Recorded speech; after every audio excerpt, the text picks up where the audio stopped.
Hello friends, आज हम लोग वीडियो बनाने जा रहे हैं जो कि मेरा 5वां वीडियो होगा। और इससे पहले 4 वीडियोस हम बना चुके हैं जिसमें हम क्या पढ़ा रहे थे, पॉलिटी पढ़ा रहे थे। पॉलिटी का आज ये 5वां वीडियो है। तो 5वां वीडियो में हम लोग फर्स्ट वीडियो में हम बताए थे भारत के संवैधानिक विकास के बारे में कुछ आप लोग को मैं बताया था, और उसी के बाद में भी उसी पे मैं चर्चा करते हुए आप लोग को के रेगुलेटिंग एक्ट तक आया था। ठीक है, रेगुलेटिंग एक्ट में एक बात मैं बताया था कि रेगुलेटिंग एक्ट के अंदर वाली बातों को जानना बहुत ज़रूरी होता है। तो इसीलिए आज फिर उस बात को लेकर के मैं आ रहा हूँ। अभी हम लोग का जो टॉपिक चल रहा है जिसमें चल रहा है रेगुलेटिंग एक्ट 1773, और रेगुलेटिंग एक्ट 1773 के इंटरनल फैक्ट के बारे में हम लोग चर्चा कर रहे हैं। और उसी में फिर कुछ पॉइंट बच गया था, उस पॉइंट को आज डील करके हम लोग चलेंगे 1784 जो पिट्स इंडिया एक्ट था, उसमें हम लोग आगे चलेंगे। ठीक है, तो सबसे पहले आप लोग का 1700, तो सबसे पहले आप हेडिंग बनाइएगा आप लोग कि रेगुलेटिंग एक्ट 1773, रेगुलेटिंग एक्ट 1773 ये आप लोग का टॉपिक है। ठीक है, अब सब्जेक्ट के बारे में तो आप लोग जान ही रहे हैं कि हम लोग का सब्जेक्ट क्या चल रहा है। सब्जेक्ट हम लोग का पॉलिटी चल रहा है। अब पॉलिटी में क्या चल रहा है, भारतीय संवैधानिक विकास। ठीक है, तो भारतीय संवैधानिक विकास में जो हम लोग आए हैं तो रेगुलेटिंग एक्ट के बारे में हम चर्चा कर रहे हैं। ठीक है, तो रेगुलेटिंग एक्ट के बारे में हम चर्चा कर चुके थे, और रेगुलेटिंग एक्ट में कुछ इंटरनल जो क्या था पॉइंट था, उस पॉइंट को मैं डील कर रहा हूँ। ठीक है, तो उस पॉइंट का जब डील कर रहा हूँ तो उसमें क्या हुआ कि उसमें कुछ पॉइंट और रह गए हैं जो आज से रेगुलेटिंग एक्ट खत्म हो जाएगी। ठीक है, रेगुलेटिंग एक्ट का जो टॉपिक है वो पूरी तरह से खत्म हो जाएगा, और उसके बाद हम लोग कहाँ पर पहुँचेंगे, पिट्स इंडिया एक्ट 1784। ठीक है, तो पिट्स इंडिया एक्ट 1784 में हम लोग पहुँचेंगे। तो सबसे पहले हम लोग देख लेते हैं कि कौन सा पॉइंट हम लोग को पढ़ना है रेगुलेटिंग एक्ट 1773 में। तो रेगुलेटिंग एक्ट 1773 में जो पॉइंट पढ़ना उसमें लिखेगा, इस अधिनियम के अंतर्गत कलकत्ता में, लिखेगा इस अधिनियम के अंतर्गत कलकत्ता में 1774 ईस्वी में 1774 ईस्वी में, ठीक है, 1774 ईस्वी में एक उच्चतम, क्या कहता है, एक उच्चतम न्यायालय की स्थापना की गई। एक उच्चतम न्यायालय की स्थापना की गई। एक उच्चतम न्यायालय की क्या की गई, बोले स्थापना की गई, जिसमें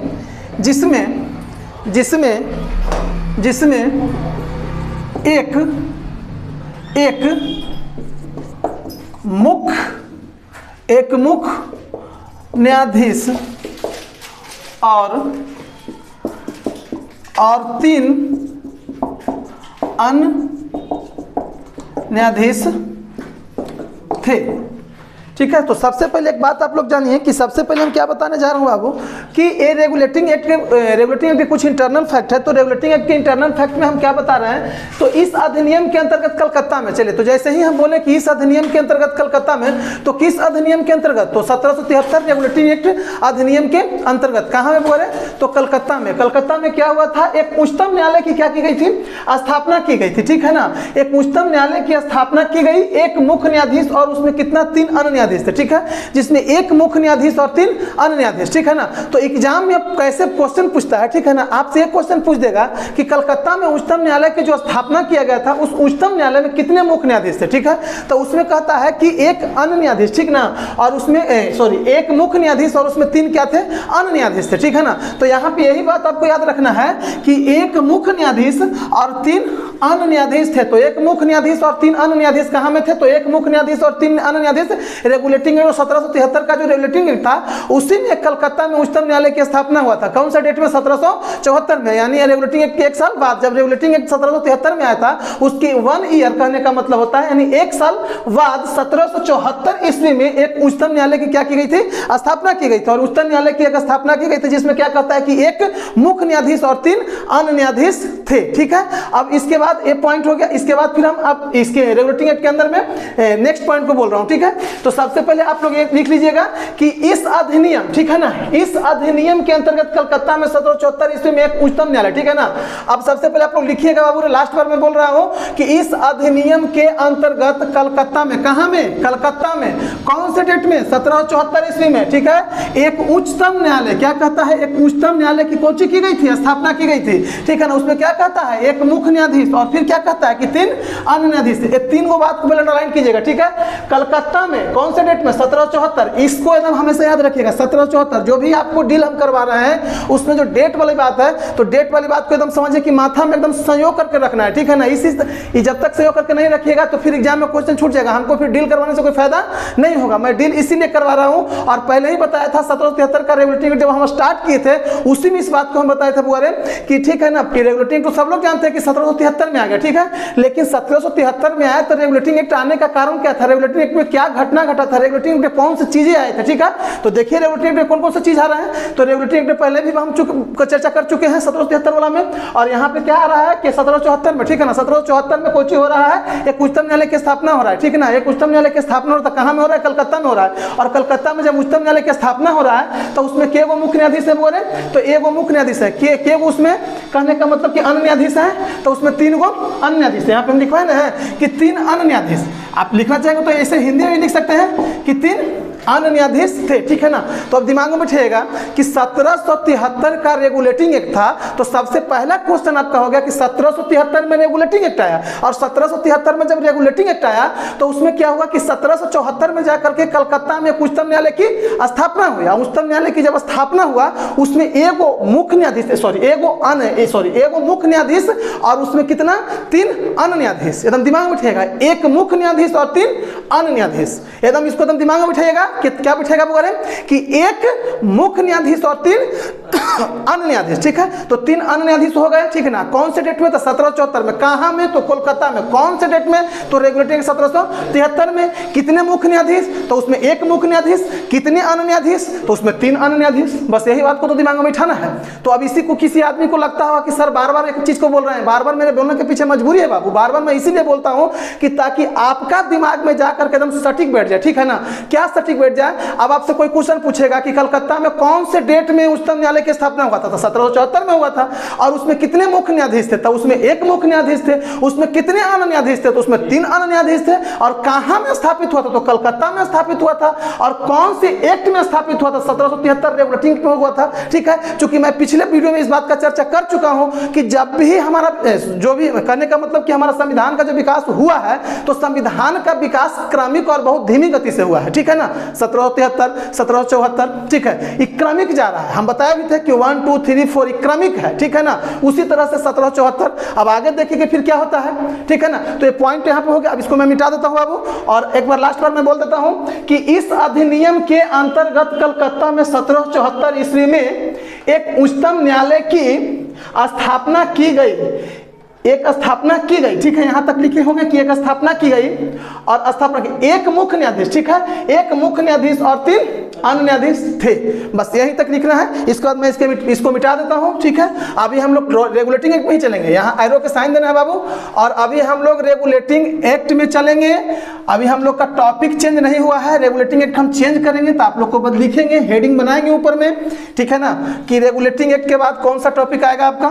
तो सबसे पहले अभी हम लोग रेगुलेटिंग एक्ट में चल रहे हैं, और इसको मिटा देता हूं बाबू। अब मिटाने के साथ फिर मैं इसका नेक्स्ट पॉइंट को क्या करूंगा, डील करूंगा, ठीक है। और आप लोग लिखिएगा, ठीक है। अब हम इसको मिटा दिए, ठीक है। अब आप लोग दिमाग में बिठाइए कौन से डेट में था, 1774 में, ठीक है। और 1774 में कोची हुआ था वो, अरे तो कलकत्ता में वो कोची हुआ था, उच्चतम न्यायालय की स्थापना हुआ था, ठीक है। ओकरा में कितना मुख्य न्यायाधीश थे, तो उसमें एक मुख्य न्यायाधीश थे। कितना अन्य न्यायाधीश था, तो उसमें 3 अन्य न्यायाधीश था। बस इसी बात को तो याद करना है, ठीक है ना। अब उसके बाद मैं आगे चल रहा हूँ पॉइंट पे बाबू, तो आगे आप लोग आ जाइए। आगे एक पॉइंट पे मैं चल रहा हूँ, ठीक है। लिखिएगा बाबू, कंपनी प्रशासन की देख रेख हेतु, ठीक है ना। यहाँ पे फिर लिखिएगा आप लोग कि कंपनी, ठीक ना, नोट देकर के लिखिएगा, NOT, नोट देकर के लिखिएगा, ठीक है ना। कंपनी प्रशासन, ठीक है ना, पर कंपनी प्रशासन की देख रेख हेतु इंग्लैंड, ठीक है ना, इंग्लैंड क्या कहता है, इंग्लैंड, ठीक है, कंपनी प्रशासन का देख लो तो इंग्लैंड में दो संरचनाएं हैं, दो संरचनाएं, क्या है, दो संरचनाएं हैं, ठीक है ना, दो संरचनाएं हैं, जिसमें पहला संरचना का नाम कुछ है निदेशक मंडल, क्या कहता है, निदेशक मंडल, ठीक है। और दूसरा संरचना का क्या नाम है, हितकारों का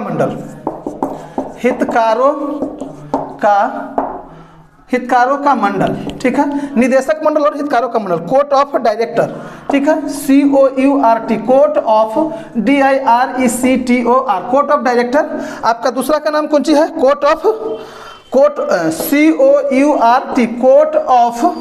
कोर्ट ऑफ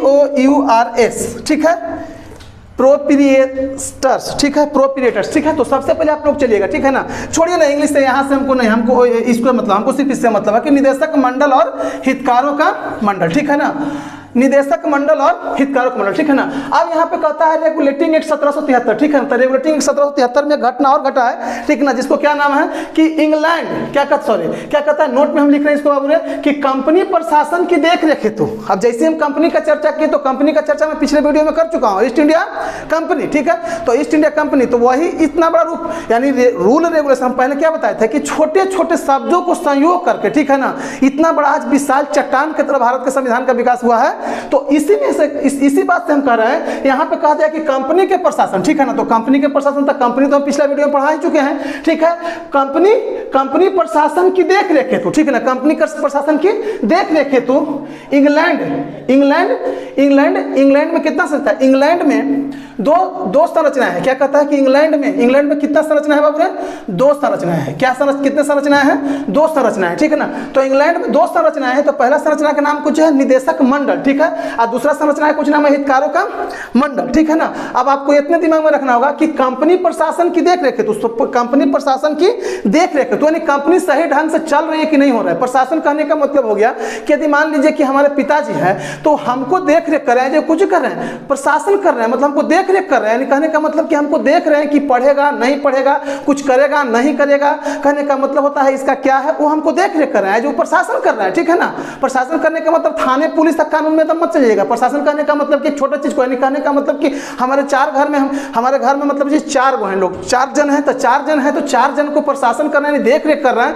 एज एक गार्जियन, एक घर का जो मुखिया है, वो हम लोग को क्या कर रहे हैं, प्रशासन कर रहे हैं, जो हम लोग को देख रेख कर रहा है, तो वही वो प्रशासन अपने तरीके से कर रहे हैं, ठीक है ना। ज्यादातर लोग प्रशासन के मतलब समझ जाते हैं कि थाना पुलिस जो होता है उसके बारे में सर बोल रहा हूँ, उसके बारे में मैं नहीं बोल रहा हूँ। प्रशासन, हाँ वो भी प्रशासन ही है, लेकिन उनका कुछ काम अलग है। लेकिन हम सबसे पहले छोटे तबके से लेकर के चलते हैं, तो छोटे से क्या लेकर के चल रहे हैं कि घर में गार्जियन यदि हम लोग को क्या कर रहे हैं, प्रशासन कर रहे हैं, देख रेख कर रहे हैं, तो क्या कर रहे हैं, प्रशासन कर रहे हैं, ठीक है ना।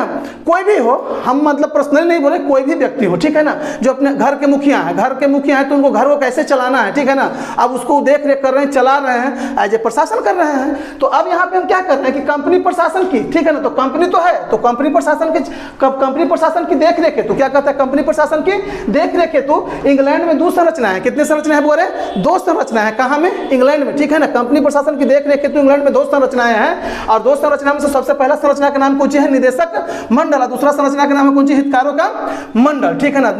निदेशक मंडल और हितकारों का मंडल, तो निदेशक मंडल और कदम दिमाग में बैठा लीजिए, कितने संरचना है, 2 संरचना है। पहला संरचना का नाम कुछ है निदेशक मंडल, निर्देशक नहीं, निदेशक, क्या कहता है, निदेशक, कोर्ट ऑफ डायरेक्टर्स, ठीक है ना, निदेशक मंडल। और दूसरा क्या कहता है, हितकारों का मंडल, ठीक है ना, हितकारों का मंडल। आप दिमाग में बिठा लिए। अब रेगुलेटिंग एक्ट में कहने का मतलब होता है कि इंग्लैंड में 2 संरचनाएं बनी, 2 संरचना बनी, ठीक है ना। उसमें पहला संरचना का नाम है निदेशक मंडल और दूसरा संरचना का नाम है हितकारों का मंडल, ठीक है ना। मैं फिर से इस बात को दोहरा देता हूं कि मैं बार बार इसीलिए बोल रहा हूं ताकि जो भी बच्चे मेरे वीडियो को देखें उनके माथा में बात बैठ जाए कि केगो मंडल था, केगो संरचना था इंग्लैंड में, तो 2 गो संरचना था, और 2 संरचना में से पहला का नाम था निदेशक मंडल और दूसरा का नाम था हितकारों का मंडल, ठीक है ना। और ये सब जो बात हो रहा था, कौन सी में बात हो रहा था, रेगुलेटिंग एक्ट 1773 1773 में बात हो रहा था, ठीक है ना।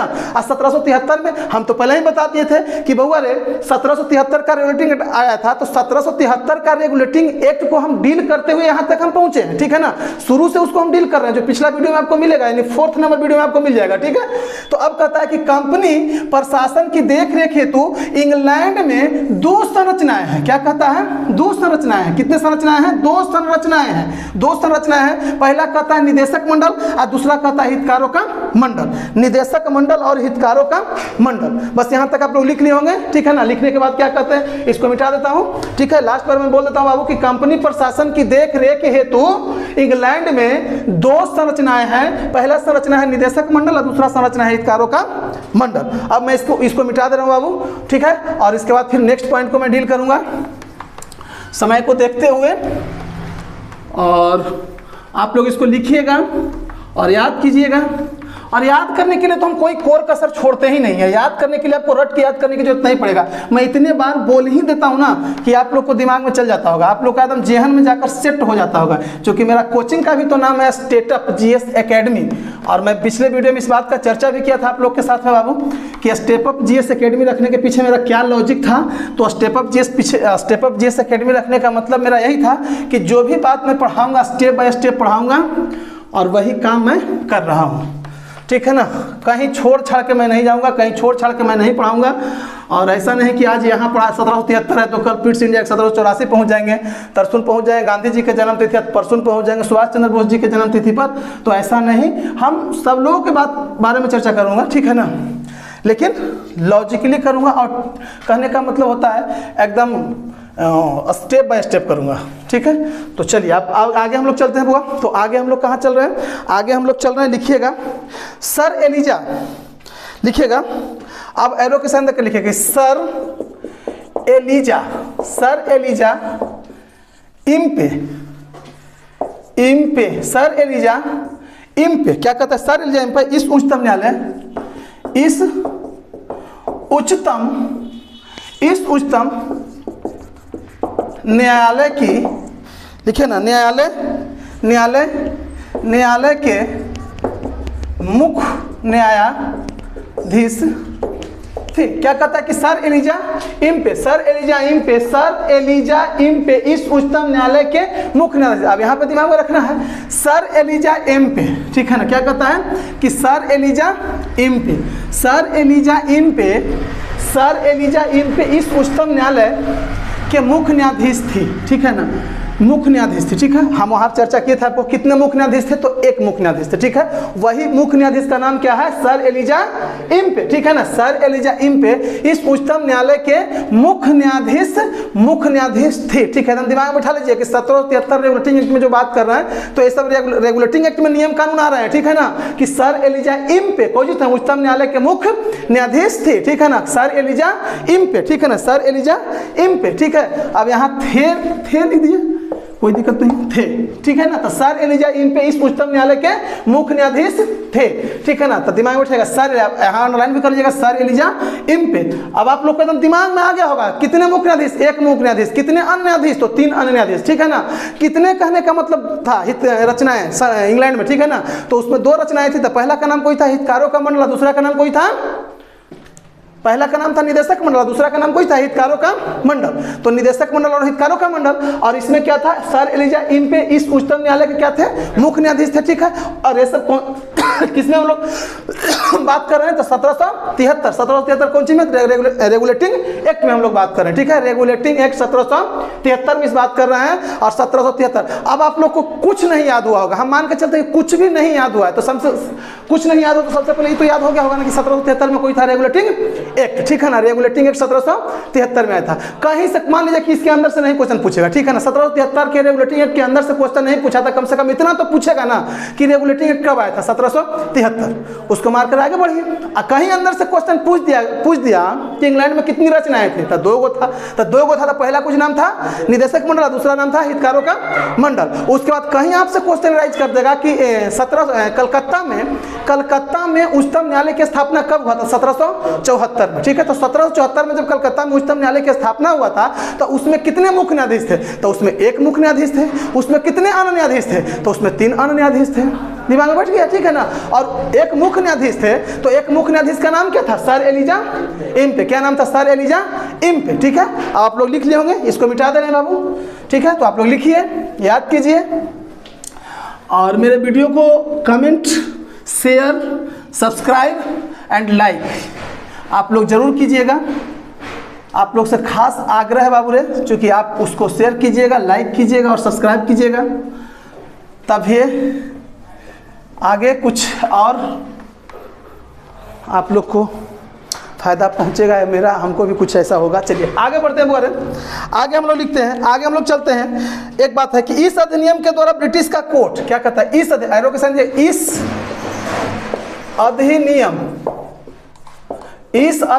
के द्वारा क्या कहता है? इस अधिनियम के द्वारा British court of director, British court of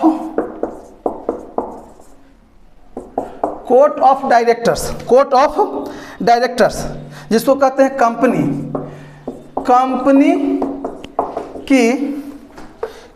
की गवर्निंग बॉडी,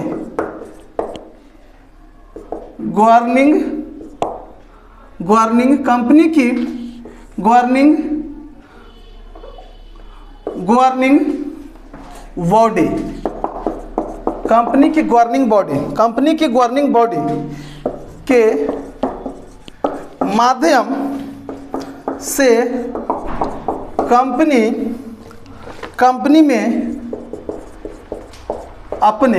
में अपने राजस्व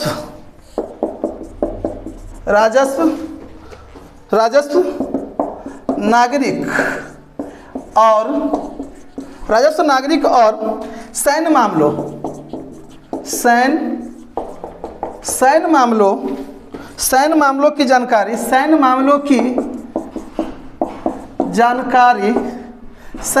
की जानकारी ब्रिटिश सरकार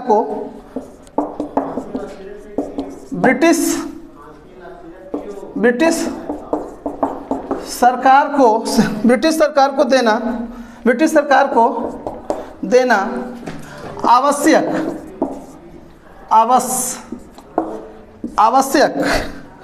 आवश्यक कर दिया गया।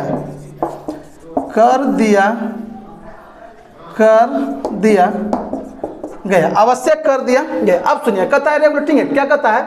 यहाँ तो आप लोग जान रहे हैं रेगुलेटिंग एक्ट, ठीक है ना। अब रेगुलेटिंग एक्ट का एक लास्ट पॉइंट है, इसमें क्या कहता है कि इस अधिनियम के द्वारा ब्रिटिश कोर्ट ऑफ डायरेक्टर्स, क्या कहता है? ब्रिटिश कोर्ट ऑफ डायरेक्टर्स, ठीक है ना। ब्रिटिश कोर्ट ऑफ डायरेक्टर्स, जिसको हम लोग क्या कहते हैं? कंपनी की गवर्निंग बॉडी के माध्यम से, ठीक है ना। अब वहां तक उसको पहले छोड़ते हैं। अब हम क्या कर रहे हैं कि इस अधिनियम के माध्यम से, अब जैसे ही हम बोले कि इस अधिनियम के माध्यम से, तो किस अधिनियम के माध्यम से? Regulating act 1773। हम लोग का टॉपिक जो चल रहा है रेगुलेटिंग 1773 का ही टॉपिक चल रहा है। अब कहता है कि इस अधिनियम के माध्यम, क्या कहता है कि इस अधिनियम के द्वारा, क्या कहता है बोले? इस अधिनियम के द्वारा ब्रिटिश कोर्ट, ठीक है, आप लोग लिखिएगा भी, British court of directors, bracket में क्या लिखे हैं? कंपनी की गवर्निंग बॉडी, ठीक है ना। ब्रिटिश कोर्ट ऑफ डायरेक्टर को कह रहा है कि कंपनी की गवर्निंग बॉडी, तो कंपनी की गवर्निंग बॉडी के माध्यम से कंपनी में अपने राजस्व, क्या कहता है? राजस्व, नागरिक और सैन्य मामलों, तीनों को देखा है। राजस्व को भी देखा है, नागरिक और सैन्य मामलों, ठीक है ना। तो राजस्व आप लोग समझ रहे होंगे, नागरिक आप लोग समझ रहे होंगे, सैन्य मामला को भी आप लोग समझ रहे होंगे, ठीक है। कि जानकारी ब्रिटिश सरकार को देना आवश्यक कर दिया। जानकारी किसको देना आवश्यक कर दिया? ब्रिटिश सरकार को देना आवश्यक कर दिया। तो सबसे पहले आप दिमाग में बिठाइएगा कि 1773 ईस्वी का जो रेगुलेटिंग एक्ट था, तो सबसे पहले आपको रेगुलेटिंग एक्ट आया कब? तो 1773। और रेगुलेटिंग एक्ट में कुछ हम इंटरनल बातों को आप लोगों को बता रहे थे। तो इंटरनल बात को जब हम बता रहे थे तो उसमें क्या बता रहे थे बुआ? कि बहुत से टॉपिक आया था, ठीक है ना। तो टॉपिक आते आते हम लोग लास्ट टॉपिक में पहुंच चुके हैं, जिसका नाम क्या है कि रेगुलेटिंग एक्ट के अंदर में क्या था कि इस अधिनियम के द्वारा, तो जैसे ही आप लोग को बोला कि इस अधिनियम के द्वारा, तो किस अधिनियम के द्वारा, 1773 रेगुलेटिंग एक्ट के द्वारा, ठीक है। तो 1773 रेगुलेटिंग एक्ट के द्वारा ब्रिटिश कोर्ट ऑफ डायरेक्टर, जिसको कंपनी की कोची बोला जाता है गवर्निंग बॉडी, ठीक है ना, गवर्निंग बॉडी, ठीक है ना, इसका कंपनी की गवर्निंग बॉडी दिमाग में रखिए, कंपनी की गवर्निंग बॉडी, कंपनी की गवर्निंग बॉडी के माध्यम से, माध्यम तो बताए किए थे कि मान लिया जाए कि हम है तो हमको पढ़ाई लिखाई का खर्चा देने का माध्यम मेरे पिताजी हैं, ठीक है। तो वही कह रहा है कि कंपनी के माध्यम, यानी कहता है के माध्यम से कंपनी में अपने राजस्व, ठीक है, कंपनी में अपने राजस्व, राजस्व कहने का मतलब हो गया रुपया पैसा, जिसको आज हम लोग कहते हैं वित्त विभाग, ठीक है ना, जिसमें क्या कहा जाता है रुपया पैसा का ट्रांजैक्शन होता है। चाहे वित्त विभाग कोई भी पैसा को क्या करती है कि साल में एक बार जो खर्च करती है, चाहे साल में एक बार जो वित्तीय रिपोर्ट देना पड़ता है, उसको हम लोग कह रहे हैं, ठीक है। तो राजस्व, ठीक है ना, तो पहले राजस्व वसूली होता था, आज के डेट में नहीं। पहले वाला बात हम कहाँ चर्चा कर रहे हैं, 1773, आज 2022 है, तो 2022 से इसको जोड़ करके हम लोग नहीं देखेंगे, 1773 राजस्व वाली बात को कहते हैं, ठीक है। तो राजस्व कहने का मतलब कि सबसे अंग्रेज जब भारत आया था तो सबसे पहले जमींदार को पकड़ा था। जमींदार किसको पकड़ा था, किसान वर्ग के लोग को पकड़ा था। किसान किसको पकड़ा था, सबसे नीचे वाले तबके के लोग जो मजदूर वर्ग के लोग थे, ठीक है। तो मजदूर वर्ग से राजस्व वसूल करके किसान के यहाँ जाता था, किसान राजस्व वसूल कर किसको जाता था, जमींदार को, जमींदार किसको पहुंचाता था, अंग्रेज को। बात को समझिएगा। आज हम वित्त विभाग कहते हैं तो उसमें वित्त विभाग नहीं था उस समय, कहने का मतलब हम तो पहले ही बता रहे हैं कि उस समय सिर्फ क्या था, तो उस समय क्या हो रहा था कि संविधान के बुनियादी स्ट्रक्चर को तैयार किया जा रहा था, एज ए पिलर मारा रहा था, ठीक है ना, किसका, संविधान का। और संविधान के छोटे छोटे शब्दों को क्या किया गया, संजोया गया, और उसके बाद क्या किया गया, संजोग करके इतना बड़ा संविधान आज आकर के हम लोग के सामने खड़ा हुआ, जिससे हमारे इज्जत प्रतिष्ठा और आबरू पर कोई क्षति नहीं पहुंचा पाता है। उसी के मतलब उसका देन है, बाबा भीमराव अम्बेडकर का देन है, जिसके माध्यम से क्या हुआ कि आज हम लोग का अपना इज्जत प्रतिष्ठा सब कुछ बरकरार है, ठीक है ना। तो अब हम लोग बात कर रहे थे राजस्व पर, कहाँ पे आते हैं राजस्व पर। तो राजस्व के बारे में हम बताएं कि सबसे पहले अंग्रेज आए थे तो किसको पकड़े, सबसे पहले अंग्रेज आए तो पकड़े किसको, जो जमींदार वर्ग के लोग थे, जमींदार वर्ग के लोग को पकड़े, ठीक है। जमींदार वर्ग के लोग किसको पकड़ लिया, किसान को, किसान किसको पकड़ लिया, मजदूर वर्ग के लोग को। और उस तरह से क्या होता था, राजस्व का वसूली होता था। उसके बाद नागरिक, और ये वसूल यानी जमींदार जो बोले तो भारत का ही नागरिक हो सकते हैं, मजदूर वर्ग बोले भारत का ही नागरिक हो सकते हैं, किसान वर्ग बोले भारत का ही नागरिक हो सकते हैं, और आज भी भारत में नागरिक है, ठीक है। तो उस समय हमारा भारत क्या था, गरीबी रेखा के एकदम दाबे हुए था। गरीब यहाँ पे गरीबी रेखा कह दीजिए तो पैसा यानी कहने का मतलब शिक्षा में भी क्या था, बहुत नीचे था, यानी उसका कोई अस्तित्व नहीं था, ठीक है ना। माने शिक्षा में कोई अस्तित्व नहीं था, एकदम गरीबी रेखा के नीचे थे, ठीक है ना। अब क्या कहता है, अब यहाँ पे कहता है गरीब राजस्व कहता है, नागरिक कहता है, और सैन्य मामलों कहता है, ठीक है। तो राजस्व तो हो गया, नागरिक भी हो गया। अब आपको हम चलते हैं क्या, सैन्य मामलों, ठीक है ना। तो सैन्य मामलों कहने का मतलब कि कंपनी जो ब्रिटिश कंपनी जो आई थी 31 दिसंबर 1600 ईस्वी को, 31 दिसंबर 1600 ईस्वी को जो ब्रिटेन कंपनी आई थी, महारानी एलिजाबेथ उसको लेकर के आया था दक्षिण पूर्वी एशिया में क्या करने के लिए, व्यापार करने के लिए। उसी में कह रहा है कि कंपनी में अपने राजस्व, नागरिक और सैन्य मामलों। तो सैन्य मामलों, तो सैन्य मतलब सैनिक, सैनिक कहां से लाया जाता था, अंग्रेज से लाया जाता था। भारत के लोगों को भी रखा जाता था, ठीक है ना। तो भारत के लोग भी रहते थे, लेकिन जितना इंग्लैंड के लोग रहते थे उतना भारत के लोग नहीं रहते थे, ठीक है ना। यानी 100 को सैनिक को बहाल करना है तो उसमें कम से कम 75 से अब क्या रहते थे, इंग्लैंड के लोग रहते थे, 25 को भारत के लोग रहते थे, ठीक है। जिसको क्या कर सकते हैं, सैन्य मामलों को देख सकते हैं। मैंने सैन्य मामलों की जानकारी ब्रिटिश सरकार को देना आवश्यक कर दिया गया। सैन्य मामलों, ये सब के मामलों की जानकारी देना आवश्यक कर दिया गया। राजस्व के बारे में, नागरिक के बारे में और सैन्य मामलों के बारे में क्या कर दिया की जानकारी ब्रिटिश सरकार को देना आवश्यक कर दिया गया। किसको, ब्रिटिश सरकार को। यानी सुनिएगा क्या कहता है कि ईस्ट इंडिया कंपनी आया भारत में, व्यापार किया भारत से, और व्यापार करने के बाद यहाँ के जानकारी देना होता था कहाँ, क्योंकि वहीं के संसद में संविधान मैंने बन रहा था, वहीं से न बन करके ब्रिटिश कंपनी आया तब 1773 में ही न जाकर के, कहने का मतलब होता है कि बुनियादी ढांचा को तैयार किया गया। उससे पहले संविधान था कहाँ, ये तो वहां से आया। वही वही क्या कहता है, रूल रेगुलेशन, वही कहता है रूल रेगुलेशन। आज छोटा रूल रेगुलेशन जाकर के क्या हो गया, जितना बड़ा रूप धारण कर लिया। तो उसी में इस बात को कहा जा रहा है कि कौन कौन मामले में, राजस्व मामले में, नागरिक के मामले में और सैन्य मामलों में जानकारी किसको देना पड़ता था, ब्रिटिश सरकार को क्या करना पड़ता था, देना आवश्यक कर दिया गया। ब्रिटिश सरकार को देना आवश्यक कर दिया, दिमाग में रखिए। कितना, कौन कौन मामले में, कौन कौन मामले में होगा, राजस्व में, नागरिक में और सैन्य मामलों में। ये बात तो हो गया। और आपसे हम क्वेश्चन पूछते हैं, ठीक है ना। तो क्वेश्चन क्या पूछते हैं, तो सबसे पहले एक बात हमको बताइए कि 1773 में एक बात हम बताए थे, 1773 में एक बात हम बताए थे कि सबसे पहले 1700 यानी कहने का मतलब होता है कौन से डेट में कोलकाता में एक उच्चतम न्यायालय की स्थापना हुआ था 1774 में। और 1774 में जब उच्चतम न्यायालय का स्थापना हुआ था तो उसमें कितने मुख्य न्यायाधीश थे? तो उसमें एक मुख्य न्यायाधीश थे। और जब एक मुख्य न्यायाधीश थे तो अन्य न्यायाधीश कितना था? 3 अन्य न्यायाधीश था। और 3 अन्य न्यायाधीश, एक मुख्य न्यायाधीश। तो हमको एक मुख्य न्यायाधीश का नाम बता दीजिए कि एक मुख्य न्यायाधीश कौन थे? तो सर एलिजा इम्पे। क्या थे? Sir Elijah Impey. और ये सब जो घटना घटित हो रहा था कौन से एक्ट में हो रहा था? तो 1773, जिसको हम लोग क्या कहते हैं? Regulating act. ठीक है। और 1773 रेगुलेटिंग एक्ट खत्म होने के बाद अब हम लोग नेक्स्ट पॉइंट आ जाएंगे, पिट्स इंडिया एक्ट, जो कब आया था? 1784। ठीक है। तो 1784 में हम लोग चलेंगे। तो बुआ रे, अब इसको आप लोग लिख लीजिएगा, मैं लास्ट बार बोल देता हूं कि इस अधिनियम के द्वारा ब्रिटिश कोर्ट ऑफ डायरेक्टर्स, ठीक है ना, जिसको हम लोग ब्रैकेट में क्या लिखे थे? कंपनी की गवर्निंग बॉडी। ये लिखना मेरा मजबूरी है। यदि हम इसको नहीं लिखेंगे और ए वाला पोर्शन को क्या कर देगा? नहीं देगा और खाली इसको डाल देगा आपको, ठीक है ना, तो आपको समझ में नहीं आएगा। ठीक है ना। तो एक कंपनी की गवर्निंग बॉडी, इसको भी समझना जरूरी है। क्योंकि ए नहीं देगा तो ए आपको क्वेश्चन में डाल देगा और ए आपको डालेगा तो ए नहीं डालेगा। ठीक है ना। तो इसीलिए मैं यहाँ पे लिख दिया कंपनी की गवर्निंग बॉडी कहें चाहे ब्रिटिश कोर्ट ऑफ डायरेक्टर का, दोनों एक ही बात है।